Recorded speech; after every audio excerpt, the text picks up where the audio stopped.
Vanaand vanuit die ysige Johannesburg, baie welkom by vanaand se uitsending van Fokus. Ek is Lenet Francis Peuren. Bietjie later in die program maak ons 'n draai in die Noord-Kaap by die inwoners van die Malay-kamp en ons besoek 'n kosprogram in Melville in Johannesburg. 'n Gebruik van 'n goedkoop steroïed om koronapasiënte met asemhalingsprobleme te behandel, word beskou as 'n deurbraak om sterftes onder COVID-19 gevalle te verminder. Dexamethasoon word in Suid-Afrika vervaardig en is blykbaar bekostigbaar. Om te hoor wat die nuus vir die behandeling van coronaviruspasiënte beteken en om vas te stel wat mediese kundiges werklik van die virus weet, praat ons nou met professor Shabir Madhi. Hy's 'n enstofkundige aan Wits Universiteit en ook direkteur van die navorsingseenheid oor enstowwe en aansteeklike siektes. And thank you so much for joining us this evening, Professor Madhi. This efficacy of the steroid, I believe in the past it's been used primarily on patients with respiratory problems. What does it yield for South Africa? So good evening, Lynette, and thank you for having me. So Lynette, this is at least some positive news that has become available recently, which indicates that when you use steroids, especially early in the clinical course of someone that presents with severe COVID, that requires oxygen therapy or that ends up needing to go into an ICU, outcome of those individuals can be improved anything between 30 to 40% by starting them on steroids. It does come as a bit of a surprise because with the previous two coronaviruses, the SARS coronavirus from 2002 and the MERS coronavirus, in those instances, steroids were not shown to work. So that comes as a positive surprise, and it tells us that there are some opportunities available to us to be able to improve the outcome, especially of individuals that present with severe COVID illness. So if we look at the variety and the severity of a lot of sufferers, do we know, can we classify these would be the people who will be eligible right now, or are we just kind of putting it in a testing phase? So I think, like it has been mentioned, the study itself hasn't been peer-reviewed. But these are early release of the data, but it comes from a reputable institution, and the manner in which the study was conducted basically lends credence that what they're observing is something that will probably prove to be true. But the study needs to go through a peer review process. But essentially what it tells us is that when someone is presenting with severe disease, it's not for an individual with mild illness. This is someone that's presenting with severe disease that requires supplemental oxygen therapy or that ends up on a ventilator in ICU. In that category of individuals, it seems that by attenuating the immune response to the virus, and that is what the role of steroids is, it really attenuates the immune response. It prevents the immune system from overreacting in a sense against the viral infection. You're able to actually improve the outcome. So I think by far and large, the majority of people that are looking after individuals with COVID-19 will now start including steroid therapy as part of the empiric treatment. You mentioned oxygen and ventilators. There was at some stage some wariness regarding using ventilators because apparently it created blood clots in the lungs and there was a greater focus on oxygen. Why does it seem like we're back to ventilators? No, so I don't think we're back to ventilators. What we're wanting to do is avoid ventilators at all costs. Because once individuals are put onto a ventilator, the chances of them actually surviving is very low. It can be as low as 50%. But at the same time, if someone does need to go onto a ventilator, when oxygen therapy, especially the high-flow oxygen therapy, is not adequate, in those instances, those individuals that end up on a ventilator, their survival could be improved by at least 50%.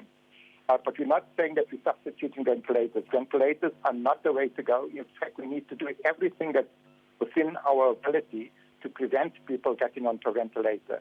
Because irrespective of whether in the United Kingdom or the United States, the outcome of someone that ends up on a ventilator is extremely poor. I just want to go back to the concerns that have been raised by our viewers, particularly about the hotspots, and I refer there to the Western Cape, the Eastern Cape and Gauteng. Why in the Western Cape is the death toll so high and the amount and number of infections? What do you attribute that to? The reality is that different parts of the country are at different stages in terms of the outbreak. What the Western Cape is experiencing currently, it's unfortunately pretty much where Gauteng will be heading in the next 3 to 4 weeks. And in the next 3 to 4 weeks, unfortunately, the Western Cape will be even worse off than it is currently. So unfortunately, this is a natural trajectory of the spread of the virus. For many other respiratory viruses, for some reason or the other, it all usually starts up in the Western Cape, which I'm not saying is the reason why COVID is a bit more advanced in terms of the outbreak in the Western Cape, but there are other factors that could also be influencing the efficiency of the transmission of the virus in the Western Cape. But at the end of the day, all that's happening is that the Western Cape is pretty much about a month ahead in terms of the epidemic curve compared to a place in Gauteng, and perhaps 2 weeks ahead compared to the Eastern Cape. In most of the urban metros, I think the unfortunate reality that we need to face up to is that we are going to see the type of surge that's taking place in the Western Cape, and it's going to be getting worse before it gets better, even in the Western Cape.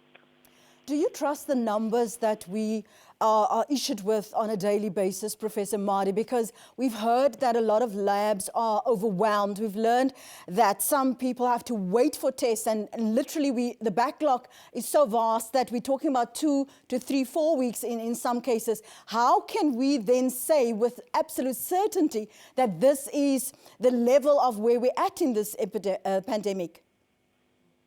Yeah. So, I think the reality is that the numbers that we see are basically based on the numbers that have been tested, and it comes with its qualifications. Even though South Africa is doing more testing than almost any other country in the African continent, we still lag behind compared to European countries, where the testing rate is anything between 5 to 10 times greater than it is in South Africa. But there's reasons why we can't continue doing testing the way we are doing, because there is a reality that we face is that there is a shortage in terms of our ability to do testing at scale. So the numbers that are presented to us are really conservative estimates in terms of the true number of people that are infected in the country. There's some recent modeling data which indicates, as an example, in terms of South Africa, we might only be identifying about 1/10 of the true number of people that have been infected. But that also means that the large majority of people that are infected are actually either got a very mild illness or completely asymptomatic. So the numbers are useful in terms of providing a trend, but on its own, it's not reflective of the true number of individuals that are actually infected in the country.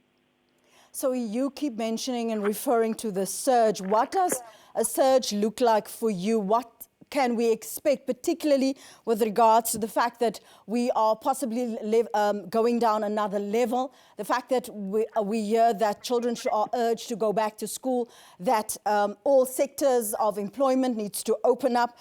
What does that mean when you say to our viewers, I expect a surge? What does that look like? How do we plan for that? If we were so optimistic that lockdown 5, or level 5 rather, was to enable us to flatten this curve. Yeah, so I think unfortunately, in terms of what happened during the level 5, we did not flatten the curve in South Africa. There's something known as the effective reproductive rate, which we're wanting to get to less than 1. But during level 5 of the lockdown, that remained at 1.5, which essentially means that there was ongoing community transmission, more so in some parts of the country compared to others, especially more so in the Western Cape. So a level 5 lockdown on its own, unfortunately, is not a strategy to contain the spread of the virus.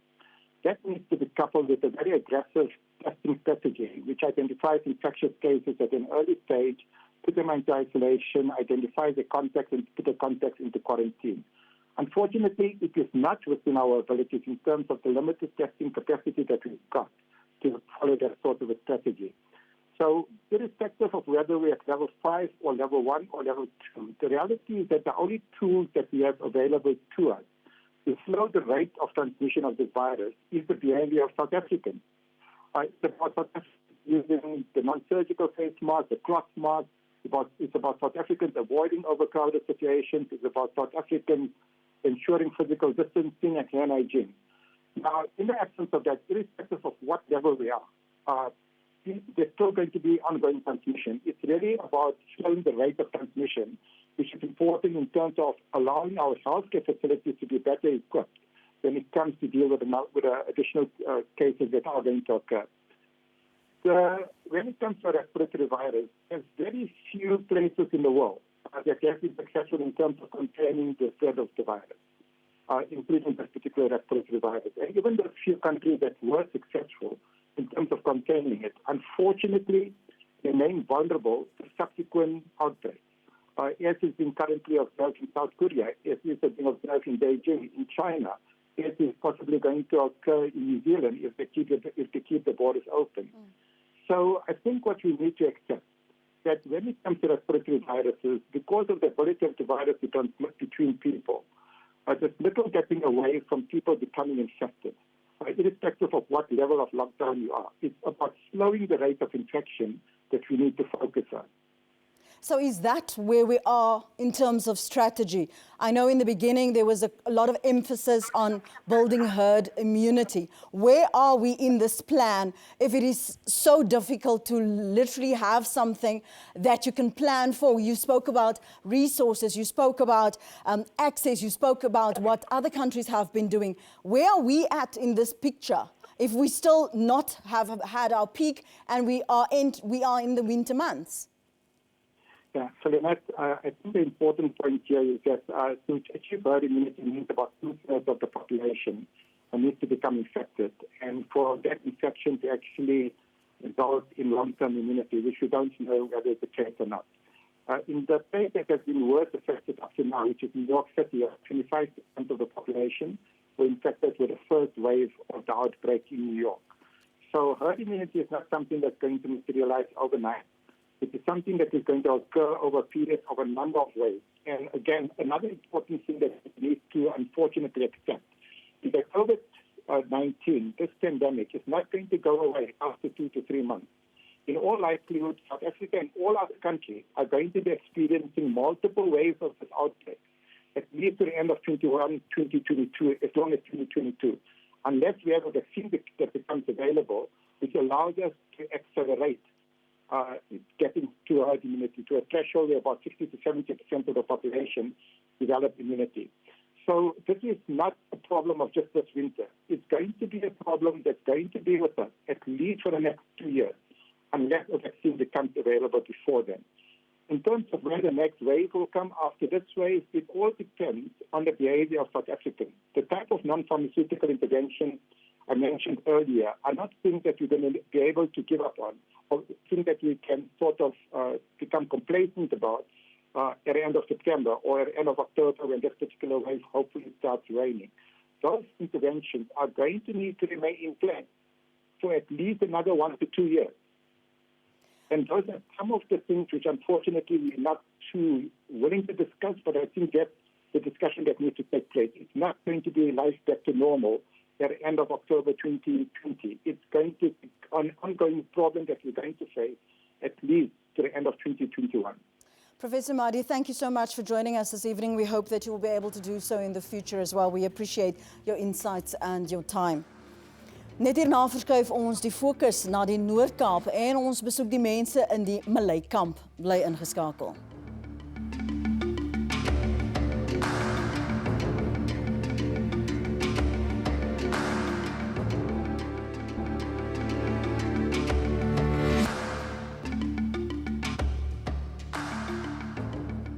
Welkom terug. Die Malay-kamp op de Aar in die hartjie van die Karoo is vir jare lank 'n agtergeblewe krotbuurt waar armoede en werkloosheid hoogtyd vier.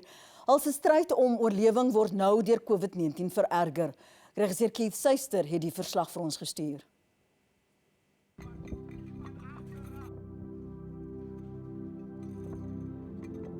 Die gemeenskap hier van die Malay-kamp op de Aar voer 'n sukkel bestaan. Elke dag sukkel hulle met hongersnood en waterprobleme en behuisingsprobleme. Ons moet met hulle gaan gesels om te hoor hoe die gemeenskap voel oor hulle situasie en wat hulle dink daaromtrent gedoen kan word. Want dit kom maar vir baie jare so aan. Dis veral die erg vervalle huise waar die mens vir baie lank in wind en weer moet lewe wat een van hul grootste bekommernisse is. Onze kinders, hoe te slaap, hulle lê honger. As sê die ANC, onze kanselers, onze wijkleiers in onze wijken in. Maar hulle doen niks vir ons. Hoekom moet ons suffer? Maar hulle is daar om vir ons te help. Maar as ons praat, dan sê hulle ons is verkeerd. Ons moet nie goed praat nie. Maar genoeg is genoeg, ons kan nie meer nie. Jou water, wat je even waar je water skep. Dis aan die gesondheid van ons net sulke pypies aan jou water skep. Vark en goed meng, kom drink by die krane. Want jy moet gaan water skep. Kooi jy jou dinge se in, daar is nie ons het is ryte in nie man. Julius Rouwels is 'n sakeman op die dorp en lid van die Rise Up Community Forum wat saam met ander nie-regeringsorganisasies en klein besighede probeer om 'n verskil in hul gemeenskap te maak. Ons het so paar weke gelede het ons maskers kom uitgedeel.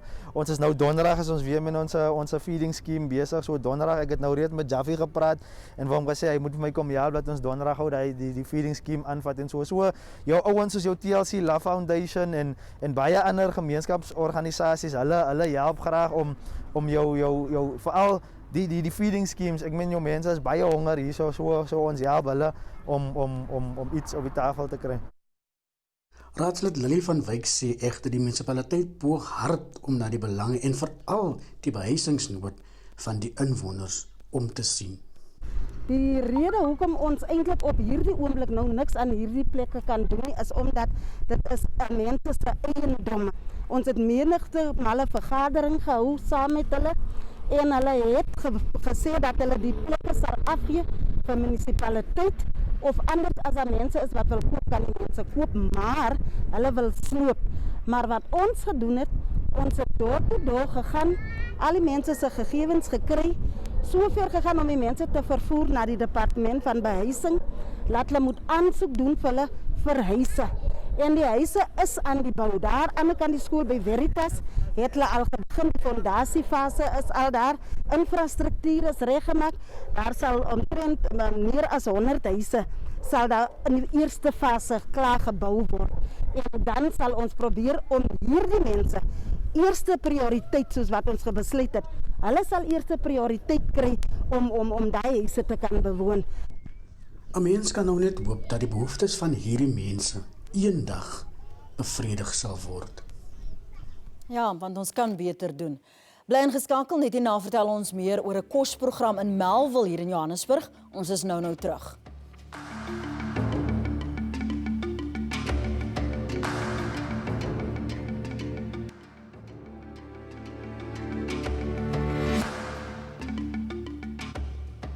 Die woonbuurt Melville grens aan Auckland Park hier in Johannesburg. Melville is veral bekend vir sy eetplekke en sy gastehuise. Dit beteken dat baie mense in die buurt sedert die begin van COVID-19-inperking nie 'n inkomste het nie, want hulle werkplekke is toe. 2 inwoners van Melville wat hulle al geruime tyd ontferm oor honger inwoners, maak dit nou met skenkings van die Wiewe Stichting moontlik om die werknemers gereeld van kos te voorsien. Regisseur Karen Dorwiel en kamerman Byron Taylor het die Viva Melville kosprogram by die plaaslike Baptistekerk besoek. We are just waiting for your delivery of the EPUB so we can start packing parcels. The Viva Melville food program started because of the lockdown. At the beginning of lockdown, we just started helping people at our gate who were hungry. And it very quickly escalated into us doing that constantly. So we decided to formalize things a little and start giving out parcels. We've gone from 30 parcels twice a week, that was 6 weeks ago, to 350 parcels every week. Yeah, it's grown massively. I can't actually believe we did this in our front garden until 3 weeks ago. All of the funding for the project so far is just from private individuals who have felt moved to help. You just take from him in his hand to another one hand. To be easier, it will be very fast. We were extremely lucky to come across jumbo farmers in Albertville when this started. Without them, we wouldn't have been able to feed nearly as many people. They've come to the table in a wonderful way, giving us extra food, giving us prices that we couldn't get eaten anywhere else.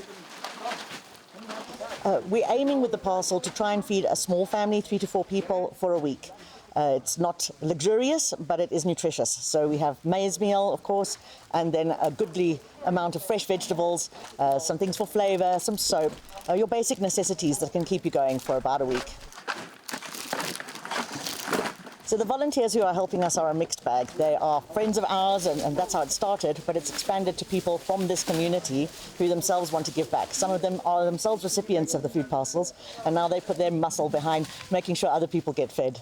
I decided to join this initiative because it's helping out people in this community and our surrounding neighbors to receive food, which is really helping them every week to really get through this thing we're going through. So we'll just carry 18 manually and then we'll send the rest round.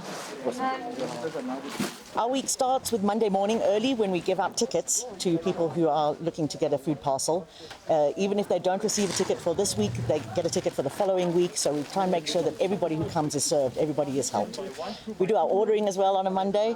On Wednesday morning, everything is delivered, people get going and packing it, and on Thursday morning, we do our distribution and get all the parcels out to about 300 to 350 people in 2 hours.